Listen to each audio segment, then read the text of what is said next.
మన వాళ్ళైతే మాత్రం తప్పైతే తప్పే కదా, తప్పు చేస్తే ఎవరైనా తప్పు శిక్షించాల్సిందే కదా అని ముందుకెళ్లాల్సింది వచ్చింది. ఈ పోరాటంలో ఈరోజు మీ ముందుకు వస్తున్నాను. వివేకానంద రెడ్డి మీకు అందరికీ చాలా అన్యోన్యత ఉంది. రాజశేఖర రెడ్డి గారు, వివేకానంద రెడ్డి గారు ఈ ప్రాంతంలో అందరికీ చాలా ముఖ్యం.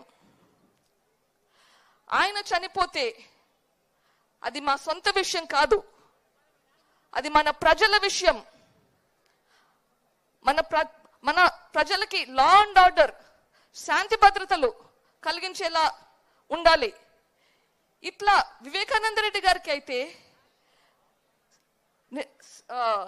నిందితులు శిక్షకు పడకుంటే మరి మీకెట్లా ఉంటుంది? మీకు ఎవరికైనా ఏమైనా అయితే ఎవరు గ్యారంటీ మీకు? ఇట్లా ఆలోచించి న్యాయం కోసం పోరాడాలా అని ముందుకెళ్తున్నాం. ఈ న్యాయ పోరాటంలో షర్మిలమ్మ నాతో ఉంది. ఈ న్యాయ పోరాటంలో మీరు ఎటువైపు ఆలోచించండి. మీరు న్యాయం వైపా, అన్యాయం వైపా, ధర్మం వైపా, అధర్మం వైపా? మీరు న్యాయం వైపు ఉంటే షర్మిలమ్మని గెలిపించండి. ఢిల్లీ పార్లమెంట్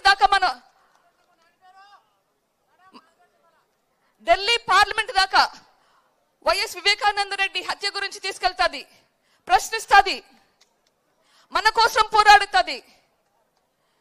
వైఎస్ వివేకానంద రెడ్డికి న్యాయం జరగాలని పోరాడుతుంది. మనం వైఎస్ షర్మిలమ్మని గెలిపించుకోవాలి. మన ఓటు ఎటువైపు? మన ఓటు ఎటువైపు? మన ఓటు ఎటువైపు? ఎవరికి? ఎవరికి? ఎవరికి?